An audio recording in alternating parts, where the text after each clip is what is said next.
Bugün dünyaya baktığımız zaman, bölgemize ve dünyaya, dış politikanın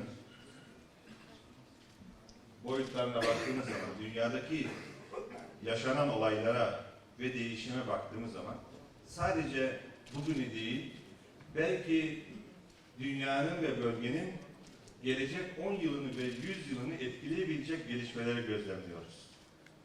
Aslında bu gelişmeleri sebebine indiğimiz zaman ise 100 yıl önce bu bölgede yaşananlar, Birinci Dünya Savaşı ve çizilen sınırlar ve ondan sonra İkinci Dünya Savaşı ve Soğuk Savaş dönemi ve Soğuk Savaş döneminden sonra dünyada yeniden bir yapılanma çalışması.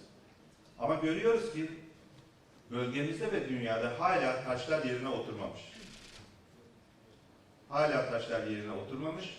Bunu bugün Ukrayna-Rusya gelişmesinde, Kırım eksenindeki ve Ukrayna'nın doğusundaki gelişmelerde de gözlemliyoruz.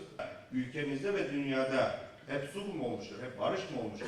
Bu ülkede Dersim olayları olmadı. Sonra darbelerde bu gencecik insanlar asılmadı mı? Katliamla yok edilmediler mi? Yurt dışına sürdürülmedi mi bu gençler? Bugün hala o insanların ülkemize dönmesi için çalışıyoruz.